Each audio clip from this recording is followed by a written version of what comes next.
But we start today with another volatile day on the stock market. The S&P slid into bear market territory yesterday, and amid fears, the Federal Reserve will raise interest rates again tomorrow. NewsNation business contributor Lydia Moynihan joins us now. And Lydia, a volatile day on Wall Street ending with mixed results. What does that say about investors? Look, the bottom line is that volatility is going to continue until we have a clearer picture of what the Federal Reserve is going to do when it comes to raising the Fed funds rate.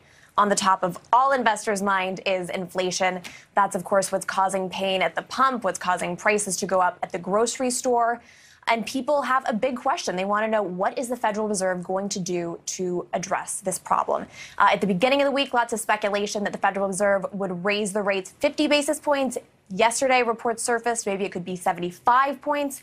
And today, there are some rumors floating around that maybe it could be 100 basis points. But look, until we have more certainty about what the Federal Reserve is going to be doing, we'll have a lot of volatility in the markets. You know, and so, Lydia, talking about that raise, and we're not sure right now how much it will be, but talk about what will be the likely impact on the markets and then, of course, on American people.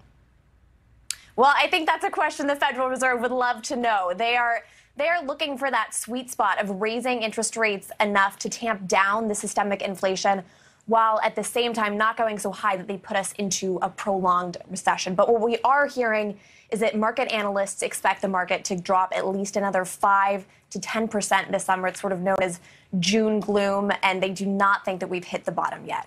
All right. Well, yesterday, the White House press secretary said this when asked about the growing economic crisis.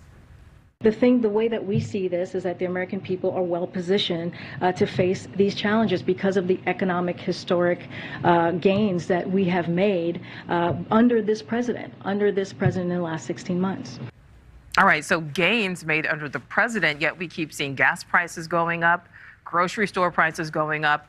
You know, hearing from Americans who say they are struggling more than ever. Is there a disconnect between the White House and Wall Street and what people at home are dealing with? Well, look, it's the White House's job to paint a rosy picture of the economy, and that's what they're trying to do here.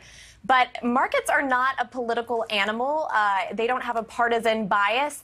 And what's being reflected in the markets right now is they're not happy with the policy solutions the Biden administration is putting forward. And it's interesting that the Federal Reserve of San Francisco recently released data that said at least 3 percentage points of inflation right now come from all of this pandemic-era spending.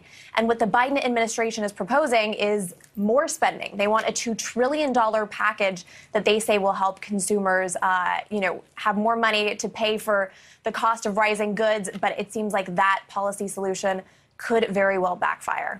Yeah, we will certainly see what happens. Lydia Moynihan, thank you so much. Thank you for watching. Go to newsnationnow.com to find NewsNation on your television provider. And don't forget to click the red subscribe button below to get more of NewsNation's fact-driven, unbiased coverage.